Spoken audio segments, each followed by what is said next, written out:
Good morning, everyone. Apologies for the delay in getting started this morning. We've had a couple of technical hitches behind the scenes, but we're all set to get going. My name is Peter Mason. I'm Head of Global Research and Innovation Policy at Universities UK International, and welcome to this latest webinar in our ongoing series of virtual events on international collaboration in research and innovation, which we're putting on in collaboration with the UK Science and Innovation Network. We're delighted to be joined by so many of members of the research community this morning, especially our counterparts from across the EU. So in the context of the ongoing delay over confirming association by the UK to Horizon Europe, today we'll be focusing on the UK Horizon Europe financial guarantee, which was announced by the Science Minister last autumn and which is being implemented by UK research and innovation. Our event today follows the webinar last week, in which we looked at the bigger picture relating to UK association in Horizon Europe and considered what kind of reassurances the UK university sector would be looking for if the UK does not become an associated country. The link to the recording of that webinar can be found at the bottom of the screen as you see it at the moment. Today, we're going to be taking a more detailed look at the financial guarantee, as I said. So clarifying what the guarantee covers, explaining how it works, and considering the implications for Horizon Europe funding applications.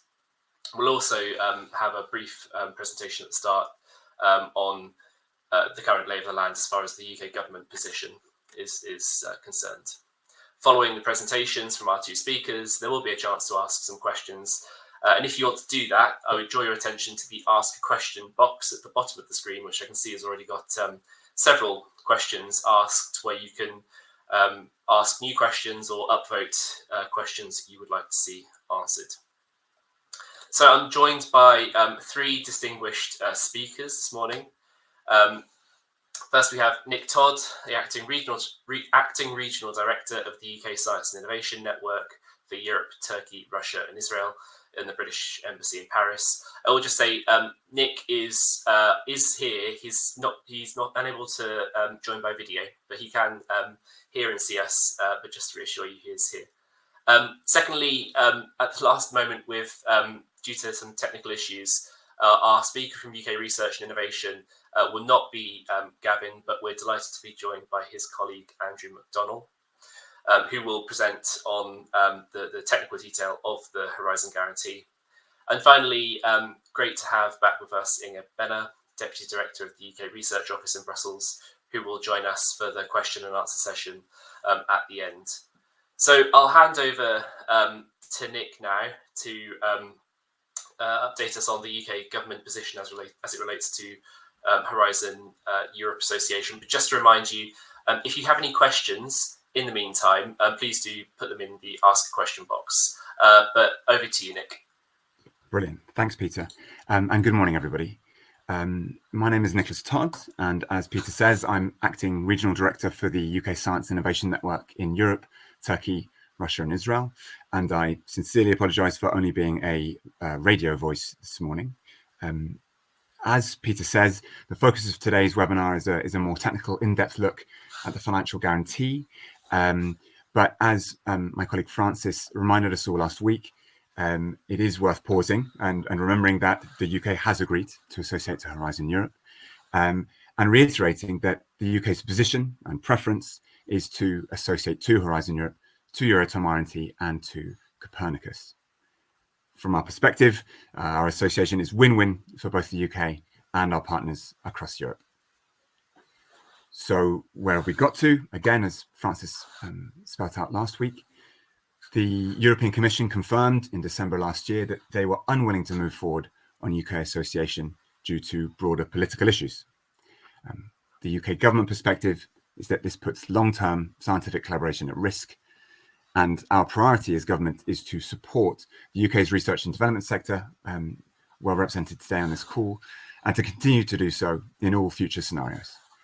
But our preference is and remains association, and we're committed to that outcome and are taking unprecedented steps to support association, of which the financial guarantee announced last autumn, as Peter says, and that being the subject of today's webinar. So I'll just stop there to keep it brief, given we're running slightly behind time, and hand back to Peter.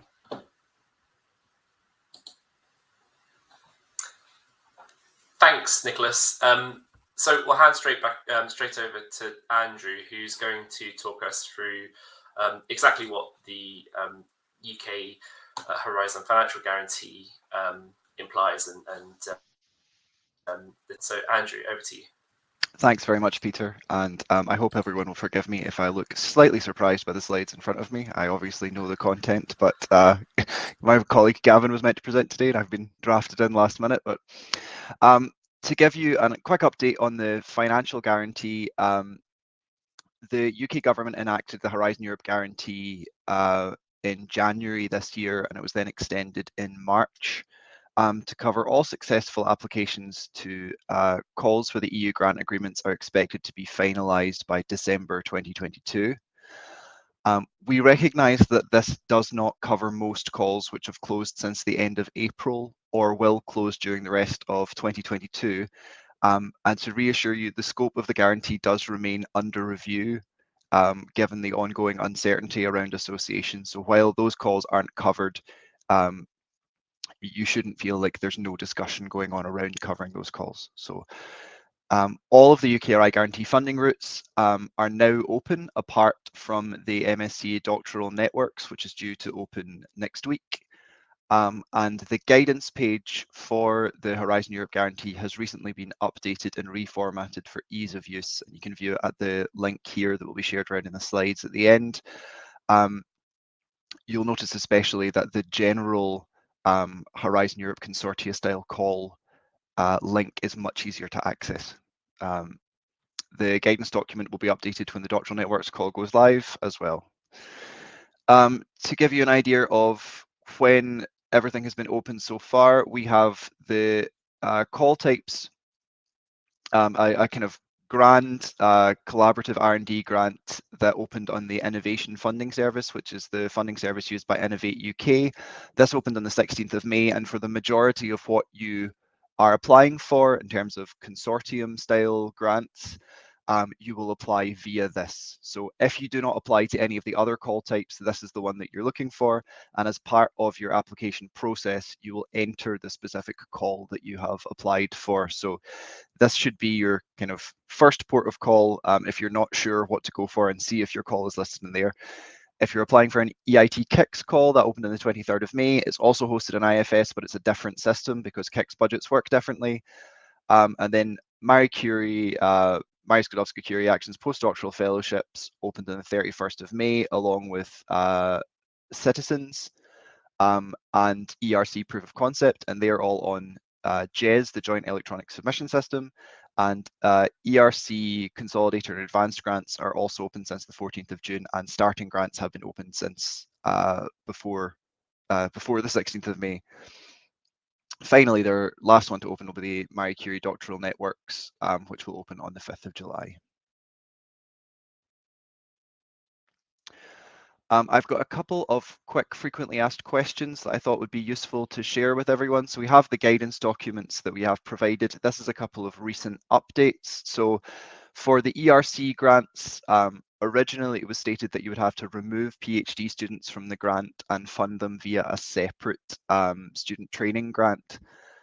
However, in light of feedback from the community, we've decided to not have this as a requirement. So it's possible now to put your ERC grant through and to fund PhD students just as staff or PhD student costs in JES on a research grant, on the general research grant.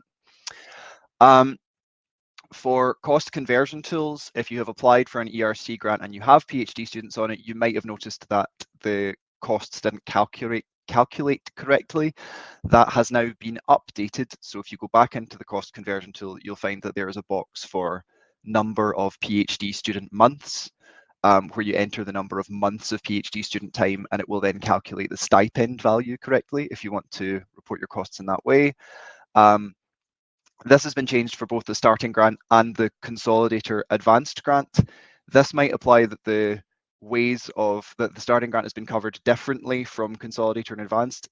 The terms and conditions are identical for all of them. It's just that the starting grant was launched a lot earlier, and we have a couple of budget headings in the starting grant that were deemed unnecessary and were removed from Consolidator and Advanced. So it's a slightly different format, but there's no terms and conditions differences between them. But that's why there's a starting grant one and a Consolidator and Advanced one. If we can move on.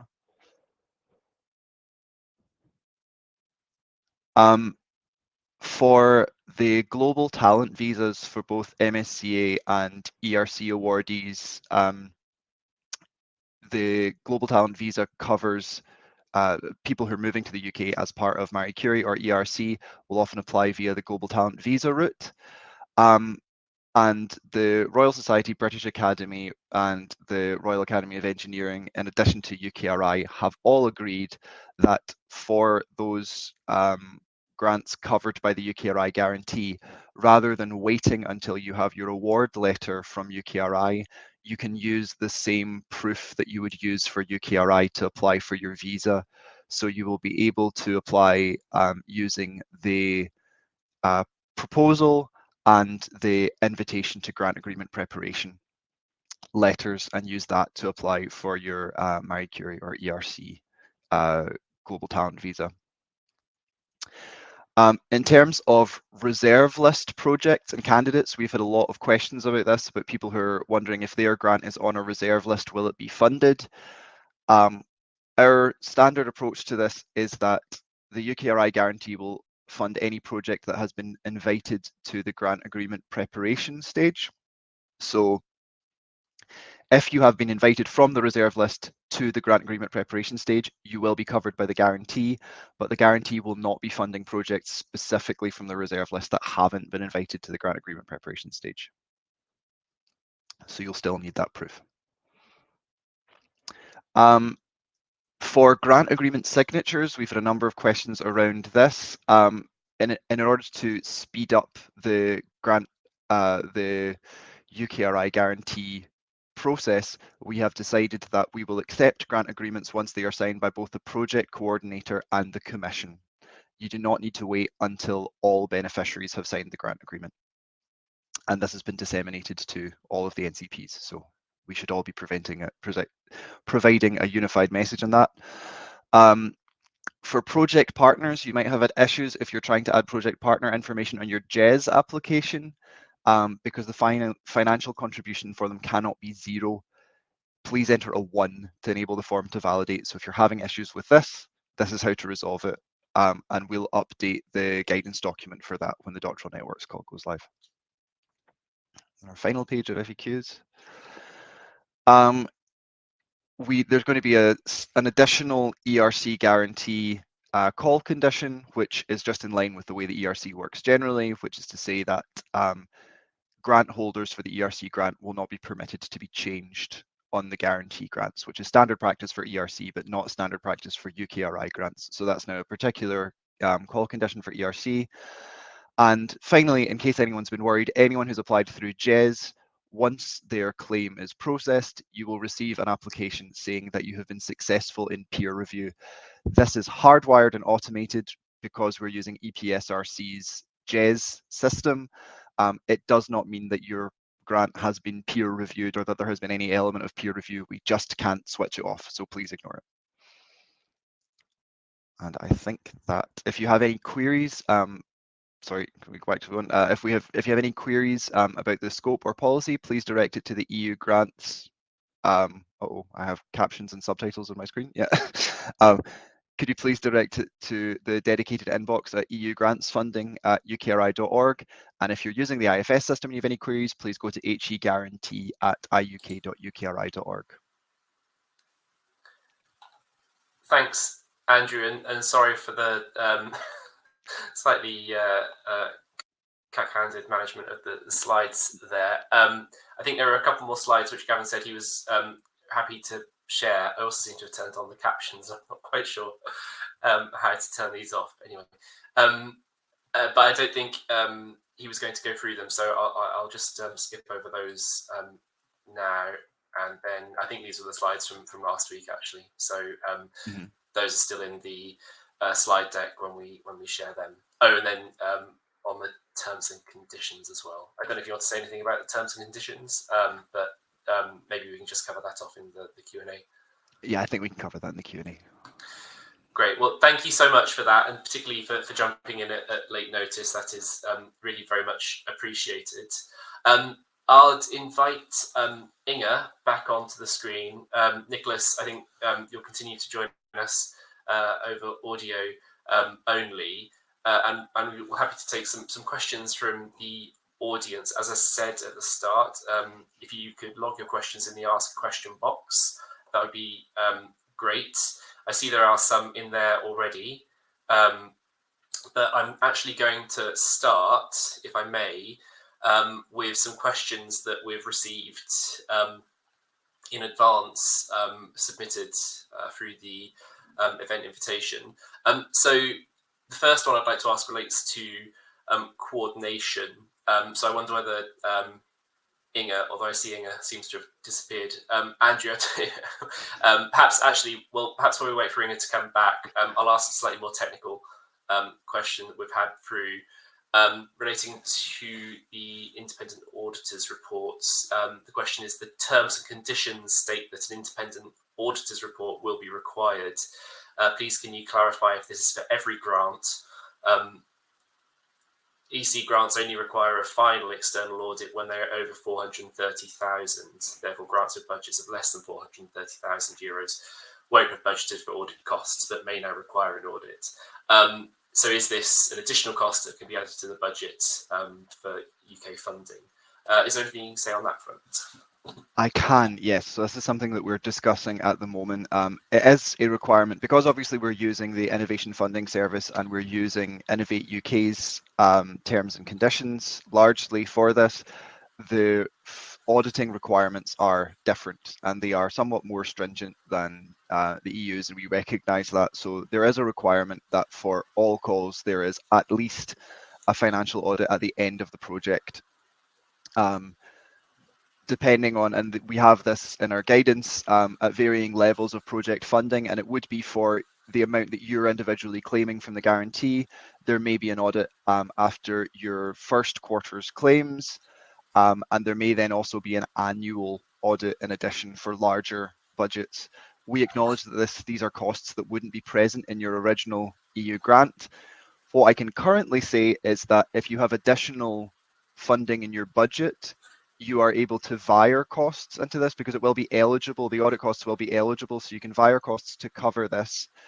It is not currently possible to increase the overall budget to cover this. That's capped at the amount you applied for in your original proposal. But we do recognise that this is an issue and it's something we're discussing currently. So I can't say anything further about it at the moment, but I will say watch this space and hopefully I'll have something to update you on in the future on it. Thanks, Andrew. And certainly if there are any developments, then we can disseminate those through UKI networks. I will ask another technical question, if I may. Actually, there's two here, which I'll merge together. So do you have a view as to which source of funds the guarantee funding should be coded as, i.e. 01 Research Councils, 03 Innovate UK, or 10 EC grants? I presume this relates to GES or IFS. I am, in terms of coding, I presume this is for reporting. It's definitely not EC, so it shouldn't be recorded as European Commission. I'll need to get back to you on whether it should be recorded as Research Councils or Innovate UK. Okay, great. I think it should probably be Research Councils, but if you could provide some more information maybe in the chat, that would be useful.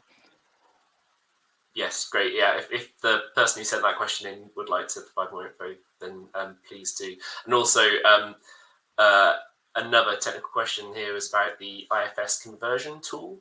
It says only one IFS tool can be uploaded. If the budget is different to that in the original proposal, should the IFS that we upload match the original proposal or the budget we are requesting in the application? I would say this would depend on what the budget. So Yes, sorry, I understand. This is for people who their tasks have changed between the original claim and the claim that they're ultimately submitting. We would ask that the cost conversion would be for the original budget, and then when you submit a revised budget as part of your justification, you would put in the costs that you're asking for, the reduced costs that you're asking for with a revised budget. So the cost conversion should match the original claim as close as possible. Fantastic. Thanks, Andrew. I'm going to move on now to some of the questions in the Q&A box. So thank you for posting them. And by far and away, the most upvoted question is relating to the future of the guarantee. So Nick, I wonder if there's anything that you could say in relation to this question about what the position is on bids that where the grant agreement, if successful, would be signed after the deadline as it stands. Thanks, Peter. No, I mean, I think for some of the context of our longer term plans, it's worth referring to the previous webinar and sort of Francis's answers there. For now, our priority is association and supporting the sector through measures such as the guarantee, as announced last autumn. So, no, that's how I'd respond. Fine. No, thanks, Nicholas. So just to add to that, as Nicholas said, we did discuss this in the webinar last week. I think the one thing I would say is that as universities, UK, international, we've been asking very strongly for this, for no one to be to miss out on funding because of when they happen to have applied for an EU grant. So whether that is through an extension of the guarantee or through third country participation or whatever the mechanism is, I think our view is definitely that the individual researchers who have applied for Horizon funding in good faith shouldn't be penalised if association doesn't continue. But clearly we're still waiting for clarity on that. The next question that I was going to ask was probably more to Inga, and she's disappeared again. So I will ask it just to see if Andrew and Nick, whether you have any view on this, but it relates to coordination and if a Horizon collaborative proposal has already been submitted and the coordinator is based in the UK, what will happen? Is there a way the lead academic can still coordinate this research if the project is successful? And then obviously there's a follow-up question relating to calls in 2022. I guess this takes us back to the previous point, but for projects which perhaps where the grant agreement is due to be signed before the end of this year, could you provide an answer to that? Inga, sorry, maybe I'll just repeat the question briefly for your benefit. It's relating to collaboration. The question was if a proposal has already been submitted and the coordinator is based in the UK, what will happen? Do you want me? I can actually hear you. I just keep disappearing for some reason and can't unmute. So for current applications, the UK can submit as a coordinator because we're considered a candidate associated country in Horizon Europe. If it comes to the point where the grant agreement has to be signed and the association isn't complete by then unfortunately it's not possible for a UK partner to continue coordinating, because then you basically participate as a third country with the money from the guarantee. What we are recommending to those who are currently putting proposals in, it's fine to go in as a coordinator, and we know a lot of PIs have a long history in being successful coordinators and are often asked by their consortia to coordinate.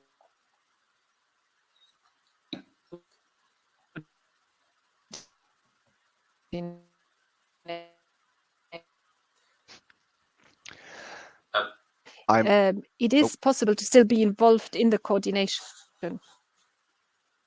So Inga, your internet connection seems to be coming in and out. Andrew, I think, were you going to say something then? Sorry. I was going to say, if Inga's breaking down, I would say that if you are, not Inga personally breaking down. No, I would say that in terms of the guarantee, if it reaches a point where you have to register as an associated partner, you aren't able to coordinate the grant formally. So the formal tasks that must be performed by a beneficiary and a coordinator will not still be able to be performed by the UK partner. But there are a number of kind of academic leads that you can still maintain. So it's definitely worth discussing with the consortium what your role can still be in the project and how much of a leadership role you can take. And if they are keen to, they'll obviously have to take on some additional tasks, but it is possible to salvage quite a lot of the leadership role as the UK partner. And we provide some guidance on this towards the end of our Q&As. There's some discussion about how this can be managed. Great. No, thank you both. The next question, Andrew, I think you covered this in your FAQs, but I just wanted to make sure. This question, which is, when we add the grant agreement to IFS, who has to have signed it, basically? Is it enough for the coordinator and the EC project officer to have signed? Yes. Sorry. Yes, that is. Now, this is a recent change. Originally, we asked for everyone to have signed the grant, but once it became apparent how much additional time this could add to the processing stage of the grant, we revised the requirements to say as long as the coordinator and the commission have both signed it, then you can start your application process. Great. I think there's another couple of questions which are to a similar effect. There's another question here about DESCA. So perhaps, Inga, I might come to you on this. But the question is, can UK participants in collaborative projects get any assistance from UKRI in advocating resistance on the current DESCA model for Horizon Europe consortium agreements, which enhances the financial liability of associated partners vis-a-vis parties which are beneficiaries? Yes, I hope you can hear me for the full answer, because I don't notice my internet going down actually. So, we are aware that the DESCA group is actually working on. They have a draft, as far as we understand, with articles that can be used to include associated partners. So it's not just for the UK, really. It's also for the Swiss, who are ready for all purposes associated partners, for example, or if a US partner is included as well. We are planning an event on this, NACRO event, quite soon. We're currently confirming dates. I would also say that we have already supported a few consortia through this process as much as we could. It is, of course, a decision of the consortium. No one has to use a certain draft template. This is really something that will have to be agreed within the consortium. But yes, financial liability is, of course, a problem, and consortia will ask, of course, or will have to discuss this. We are trying to provide as much support as possible, but cannot fully influence, of course, what DESCA are doing. But as I say, we're trying to follow this quite closely as to what they're developing, and we will also hopefully provide a forum for UK partners to be able to feed into that quite soon, maybe still in July or possibly in September. And just to add on, I would say if you have questions about this, the best people to direct it to are UCRO if you're a subscriber, or the NCPs otherwise. From the guarantee inbox, I would say we can't really handle the DESCA consortium agreement style side of things. Yeah, I know we've been receiving questions ourselves quite frequently about the consortium agreement, so definitely keen to promote your events. There's a question here about the information. So the question is, what information does the PI receive once the relevant application is successful, actually via IFS or via GES? So, Andrew, I don't know if you can answer that one. Sure, yeah. For all of them, you will receive a grant award letter, which is basically the equivalent of the grant agreement. For UKRI, you will be sent confirmation that your application has been successful.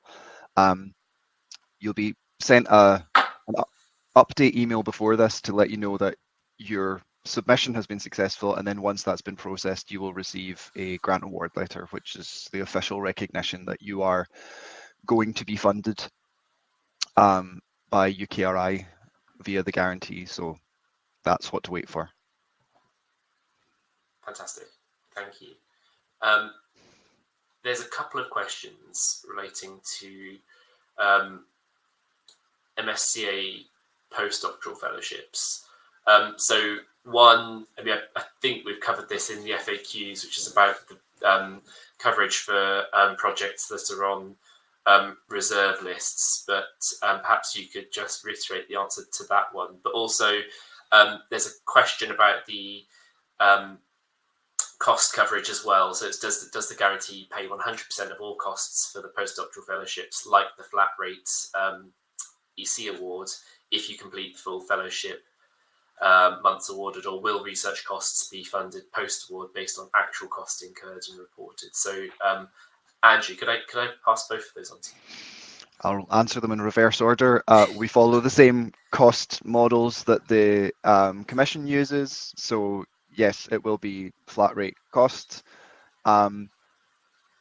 For the reserve list, so I acknowledge there's a difference fundamentally in the way ERC and Marie Curie reserve lists work and the way that the Commission has worked them. And I think that's tied to the kind of inherent portability of the project.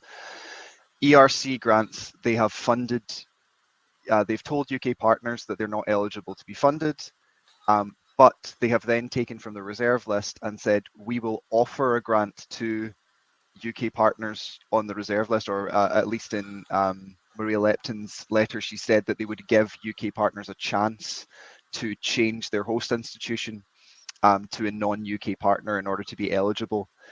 This means that you will be granted a grant agreement preparation letter, and that means that you can apply to the UK guarantee.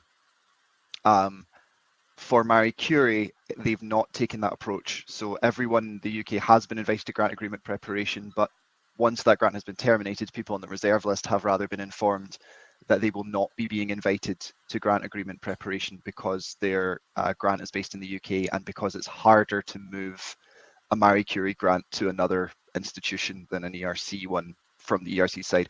But from our side, we just need that grant agreement preparation letter to confirm that there was an EU Commission offer originally. So it is rather tied to what the Commission decides to do, but that's the approach that we're taking.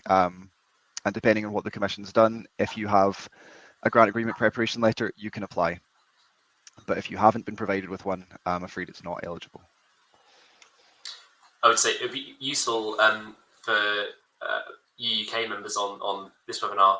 Please do keep us informed on any I guess notable correspondence that you're receiving from the ERC or the Commission relating to Marie Curie grants, because we're quite keen to understand what the what information you're being provided with. So I'll put my email address in the chat perhaps, and you'll get it afterwards. So please do keep us informed.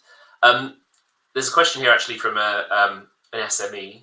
So the question is, we are an SME, a UK legal entity with a branch in the EU.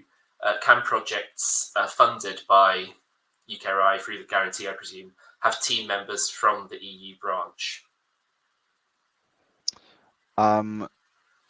This is quite a complex question depending on how it was originally funded. So depending on who was a beneficiary in the original setup, it may be that they are funded, their funding can stay in the EU. I would say it's worth saying if they are eligible for EU funding, you can revise the grant before you make the UK partner associated partner to fund them, continue funding them from EU funding, set them up as a beneficiary and continue funding them from EU funding. And where you can do that, I would encourage you to do that.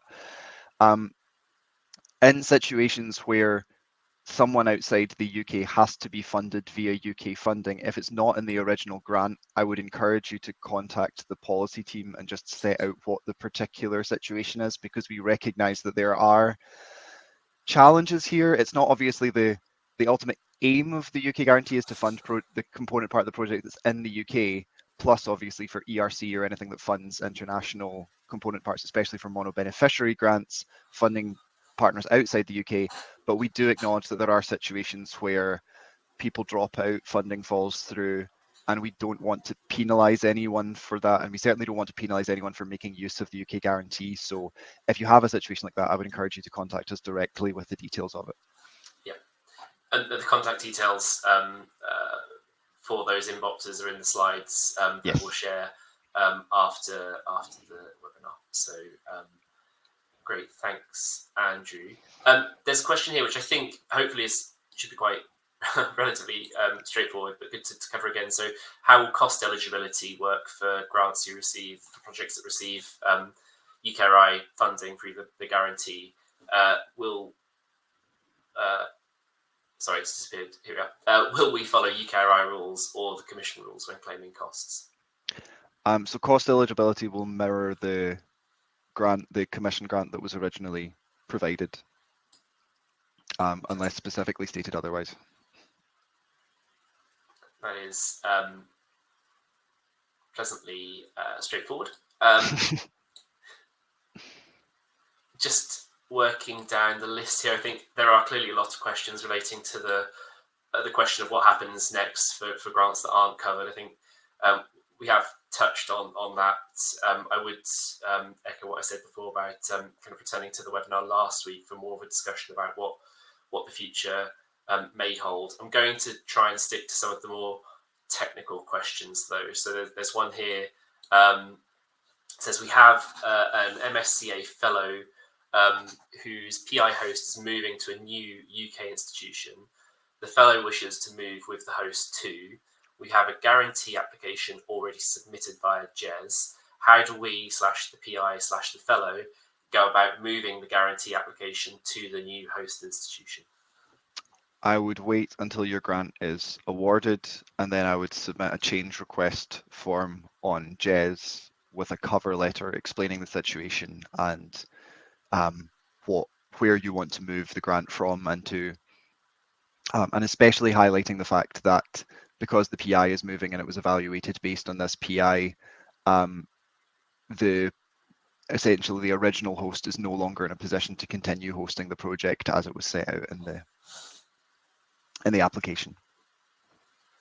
Great, thank you. Another question on IFS. I'm not sure, this might be similar to the question that we already answered about the signatories, but I'll ask it again just in case. So it's on IFS, is it okay for a central office to apply on behalf of the PIs so that the central office appears as the lead applicant? For GES, the application can be transferred to the PI to submit, but this isn't possible on IFS. We have a lot to submit on IFS, so it would be much easier if the central office could submit them all. Yes, the central office can submit it, and you can then add the PI. There's a section of the application where you can add additional partners. The system doesn't allow you to add partners outside your institution, but it does allow you to add additional partners within your institution. So you can add, the central office can add the PI as an additional partner, so they are on the grant as well. Fantastic, thank you. Another question. So I think this might be lacking a little bit of detail, but I'll ask it anyway, just in case you are able to provide me clarity, Andrew. But it says we have received the first 50% tranche for 2021. I'm not sure which particular project it's relating to, but and we'll soon need to claim the second. What supporting documents are needed for this? Will it be a standard letter that must be signed by the KICs, similar to the letter needed for the first tranche? I'm not sure if that provides enough detail for you to answer. Sorry, my connection kind of messed up. Could you repeat the question?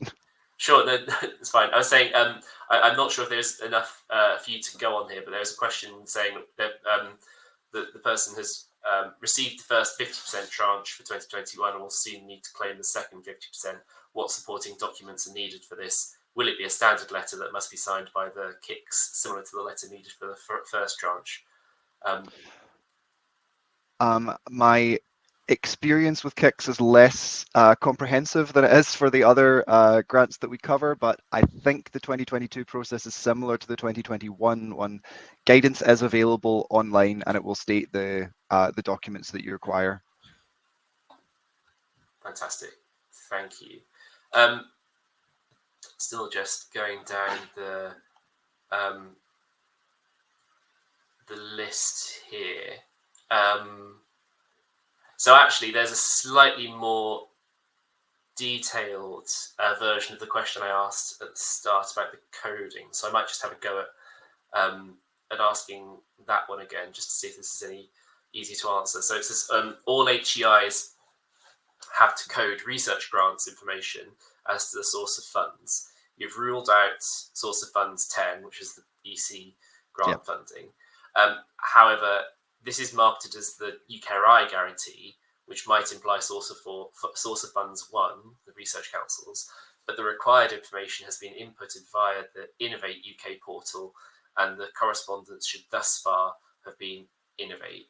Should this thus be coded as source of funds 3 for Innovate UK? Yeah, I see the confusion for this, and I will chase that up. Thanks for coming back with more information on that. I will highlight that and see. We'll get a definitive answer for you as to whether it should be 3 for IFS and 1 for JES, or 1 for everything. Fantastic. Inga, maybe one for you here. It's quite broad, but could you comment on the participation of UK partners to European Innovation Council calls, i.e. the EIC Pathfinder?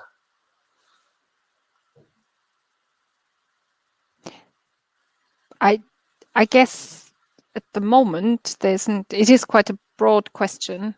I guess it's in the context of I don't know if it's about a project that's already funded where they're waiting to sign. So here they would have to move to associated partner status. But for current applications, and I've also seen there's a few other questions in the question and answer section that are asking what to do currently about applications to the currently open calls. So maybe I can also wrap that in with the answer. Just remind everyone that, of course, for currently open calls, UK partners should apply as associated countries, not as associated partners.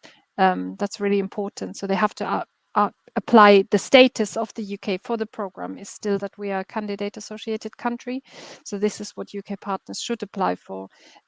Also, if it came to the point where a guarantee fund would have to be requested, they have to have requested some budget in the first place as a partner. If they're currently submitting as associated partners, which I'm not even sure they could apply as a partner not asking for funding, but that would then mean they have already declared that they don't need any funding. So it's really important that for the calls with the deadlines coming up, that UK partners are included as associated countries, not associated partners, and it would be the same for the EIC. Fantastic. Thank you, Inga, and thanks for picking up some of those other questions relating to what researchers who are looking at applying in the near future should be doing. There's a question in the chat box rather than the Q&A, but Andrew, this might just be useful to pass on. This is regarding the ability of the central office to submit applications on behalf of PI. Can UKRI provide some guidance on how to go about doing this via the IFS platform? So that might not be so much something to answer today, but a request, unless you want to say anything further about that. Certainly, as far as I understand it, it should be fairly straightforward, and that the system doesn't ask that you be the PI to submit it. It simply asks that you can speak on behalf of the institution that you are representing. So you would use your own information when you log in, and then you would add the PI's information when you get the opportunity to add an additional partner. But I'm not sure if there's a specific issue, then let me know in the chat box and I'll chase that up. Yeah, thank you. Another question from the chat box. If the ERC award is smaller than the amount requested in the original application, what budget can we submit, or should we submit, to the UKRI guarantee? The original budget or the budget revised at the gap stage?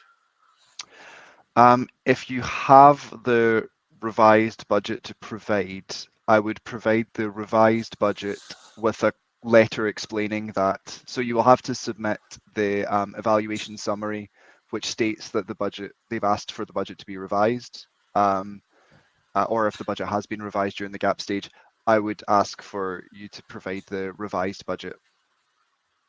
And just a note explaining at some point that that's what's been provided.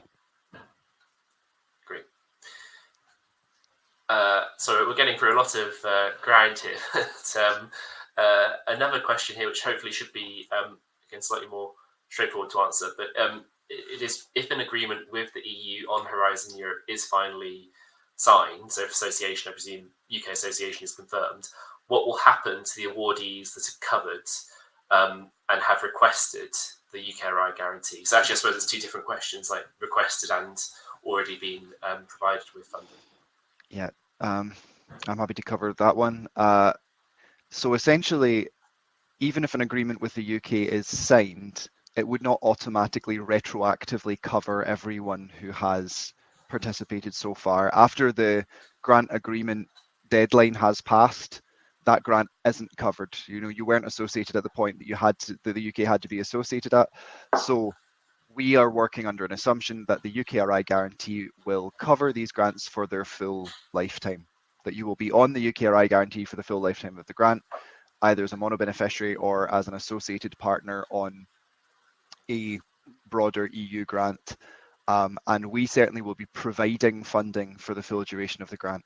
You may have seen some text provided by the Commission that says that it may be that you're retroactively added to, say, is that is something the Commission has said and obviously holds open as an option. It is not a simple process, and if at the point where association is agreed, it would require further negotiation with the UK about how that would happen, about how money would change hands, about how, you know, money would be shifted from UKRI funding to EU funding, because all this funding has been reallocated in the EU side by now. So it would be a complex process. It would have to be negotiated, and then if it were agreed, you would only be given the choice of doing it. You would never be forced to do it. So even the Commission has said you could choose to stay an associated partner funded by UKRI, or you could choose to move back onto the grant. So there's so many potential conditions by this point. But if you were ever put in a position where that was going to be an option, you would be informed that it was an option, and you'd be informed how to go about it. But there's a lot of steps to take before we would get there. And I wouldn't necessarily guarantee that it would be the outcome in the event of association. Thanks, Andrew. I don't suppose there's anything you want to add to that as far as the conversations you have with the EC. Fine, if not, I just thought I'd ask. I don't think that I have much to add. I guess just to really confirm what Andrea said, we don't really know yet how it would work if it happened. We know what the current model grant agreement says about these kind of things. So this would have, a solution would have to be found by the EU and the UK to make this happen, and we wouldn't know what it would look like. So I think, just to stress again what Andrew also said, it's the fact that the grant is for the lifetime, or guaranteed by UKRI for the lifetime of the grant, is there to give reassurance, to kind of make sure that there is money in any case. What might happen and what might be best for the project if the UK associates, and what will happen to the ongoing grants, we don't know yet. But yeah, just to reinforce that message, really, that it's about giving the money and making sure the projects know they have that for the lifetime. Thank you both much. Oh, sorry, Andrew. I was going to say, also as a quick reassurance to people who are worried about falling between two stools, if you switch to the guarantee and then there's an association between the potential signing date of your grant agreement and when you became an associated partner, you'll still be covered by the guarantee. We agreed that early on, that there wouldn't be that ambiguity, so you don't need to worry about that either. Great, thank you. I think we still have, there are quite a lot of open questions on the Q&A box. I think most of them we've covered in one way or another. There is one here that I've spotted, which I don't think we've touched on, which is, will open access costs be eligible for Horizon Grant funding? Sorry, guaranteed funding. Yes, they will. If they were eligible in the original proposal, they'll be eligible in the guarantee. Fantastic. I'm looking down. We're nearly at time anyway. Andrew, Inge, I don't know if there's any questions you've spotted, either in the chat or in the Q&A box, that you think it would be useful for us to cover, or Nicholas. Sorry, I know if there's anything that you would like to answer, then please do shout. I'm just looking down there now to see if there's anything else. Andrew, sorry. I have a quick point of clarity from the early chat where someone was asking about specific call types. The broad IFS call, I said, which is Horizon Europe, covers all of the global challenges. So if you are sitting with a call code of some kind, it's definitely worth looking at the broad IFS Horizon Europe call and seeing if your call falls within that one. Yeah. I know there is a question, so that has been pointed out that the top-up voted question has not been answered. I mean, I'm happy to ask that again now. I think we have tried to cover this point about what happens if association doesn't is or non-association is confirmed in the summer. But let's see if there's anything that Andrew and Inge, whether you'd like to contribute. So if the UK declares it will not associate during the summer or autumn, what will happen to applications submitted when we're encouraged to apply, but which have a decision date after the declaration? I mean, I think, as I say, that this does relate to the kind of the future. What happens beyond the lifetime of the guarantee that we discussed last week. Is there anything else that you'd like to add? I think it's key to say that for the vast majority of grants, even if the UK does stop associating, it wouldn't mean that the UK would be necessarily rejected. If it's somewhere where the UK can still participate as a third country, that is a possibility. And we do not know what the Commission will do, but our experience so far has generally been that the Commission completes application processes and then allows for changes to happen at that point. It's a complex process for them as well. We do not know what they do. They could potentially stop evaluating, but that would be a huge administrative burden for them as well. So we would somewhat expect them to complete the process and give an option at the end of it. As stated earlier, we do not know specifically how future grants beyond the second wave of the guarantee will be covered, but I can say that every possibility is being discussed, and all of those discussions are focusing very much on making sure that everyone is taken care of. You know, we're very aware of everyone in the system, so all possible avenues that are being discussed are really taking everyone into account. So I can't give anything definitive other than to say everyone's being considered, whether that be mono-beneficiary grants that are moving through the system, people who could participate as third countries. But yeah, all of this would be communicated to applicants. And I think it's safe to say as well that all of this would be communicated to applicants before any kind of firm decision was made. Great. So you'll get that information in advance. Thank you very much, Andrew. We are definitely now over time. I know we could start a few minutes late, but I think we should wrap it up there, because I'm sure everyone has other meetings to go to. But can I just thank you all, particularly Andrew, for jumping in at late notice, for going through those slides and answering all those questions. That is very much appreciated. And to Inge and Nicholas as well, for their contributions. Just to reiterate, the slides will be shared afterwards, and the recording will be put online, so you'll have a link to that. I know there's a question about the answers to questions not yet answered. I'd suggest you will have the contact details for the UKRI inbox, and you please do forward things to me as well. I'll make sure that my email is there, and we'll see if we can get back to as many of those as possible. But otherwise, thank you all very much for your time this morning. We hope this has been an informative session. We will put there will be more of these types of webinars coming up after the summer break. So please do keep your eyes peeled for those for those listings. But in the meantime, I wish you a very pleasant Monday and week ahead, and thank you very much. Thanks very much, everyone.